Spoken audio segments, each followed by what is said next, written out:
This is Jenna A lot Ortega. of people assume that I'm dark and twisted in real life because of these roles that I play, but I am not like that at all. I think there's just something about my face where people see it and they're like, hey, let's throw blood on that. If you don't know her name yet, you've definitely seen that damn dance of hers. I didn't. And Netflix, they were telling me, oh, you know, Jenna, this is gonna be a thing on TikTok. And I thought, yeah, okay, whatever. Because I figured, you know, they're excited, they're getting hyped up, and then they were right. From my personal favourite role of hers in Stuck in the Middle to her breakout role as Wednesday Addams in Netflix's hit series, this 22-year-old has quietly taken over Hollywood, and she's not even close to being done. In honour of her birthday coming up soon, and Wednesday Season 2, I decided to make a video on her. Born September the 27th, 2002, in California's Coachella Valley, she grew up the fourth of 5 kids in a household threaded with Mexican and Puerto Rican roots. Her mother worked in an emergency room. Her father later worked in a district attorney's office, and she was a kid who begged for acting lessons from age 6. Her mother bought a monologue book and posted a video of Jenna performing. Hi, my name is Jenna Ortega and I'm 7 years old. Right now I'm going to show you my dramatic monologue. Which from there translated quickly to real work. Like many Gen Z stars, Jenna started young. At 9, she was already auditioning, doing multiple commercials and popping up in minor roles like CSY and even Iron Man 3, but was an uncredited role. Her first proper role came in Jane the Virgin, where she played young Jane in flashbacks. It was a small part, but it gave her a chance to showcase natural emotional beats most child actors struggle with. Her big leap came with Stuck in the Middle. Donuts, woman! Where? Everyone's gonna get donuts.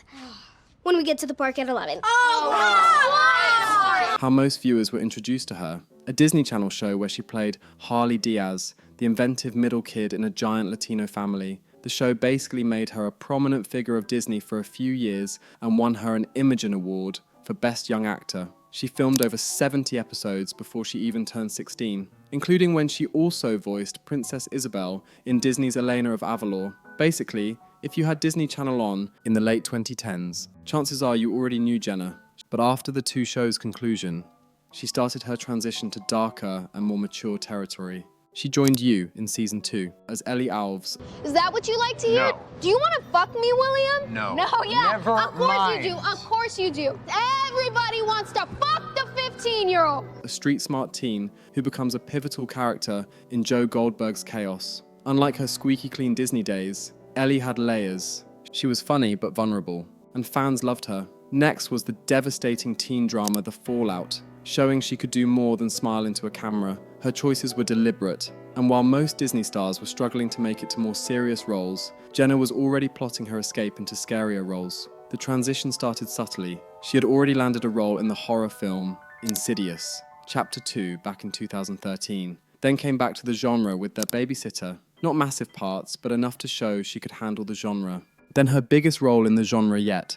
Do you think I made it inside your house before you could rearm? She played Tara Carpenter, Sam's half-sister and survivor of the Woodsboro killings, who longs for a normal life. For this performance, Ortega won Most Frightened Performance at the 2022 MTV Movie Awards. She reprised the role again in Scream 6, which followed Ghostface as he stalked the crew from Woodsboro to New York. By this point, Jenna wasn't just acting in horror movies. She was becoming the poster girl for modern horror. Then came the pivot that made headlines. Our next guest is about to don some of the world's most popular pigtails. She plays Gomez and Morticia's kid in a new show from Tim Burton, Wednesday. Premieres Wednesday, November 23rd on Netflix. Please welcome Jenna Ortega. She auditioned for Tim Burton's series while filming the A24 horror picture X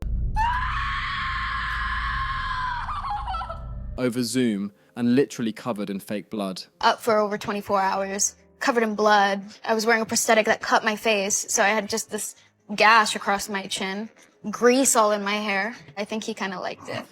Wednesday turned out to be more than a breakout. It was a pop culture event. Netflix's audience metrics put the series among the streamer's all-time big hitters. She learned cello, practiced fencing, altered her posture and voice, and publicly questioned bits of the writing when they felt inauthentic to the character she inhabited. Her performance earned her Emmy, Golden Globe, and Screen Actors Guild Award nominations and gave us this. I don't know why they paired us up together. Yeah. We should find the people who did this. And curse their families and watch as Misfortune follows their bloodline for the next 7 generations. Okay, I see it now. But Jenna wasn't content to stop at Wednesday. She continued her horror streak with films like Studio 666 and American Carnage. Each role showed a different side of her range. Outlets credited her star power for pushing certain films into mainstream returns. But this is also a creative choice. Horror gives room to explore trauma, agency, and physical courage, all things Jenna appears to appreciate as a performer. She starred in Beetlejuice Beetlejuice,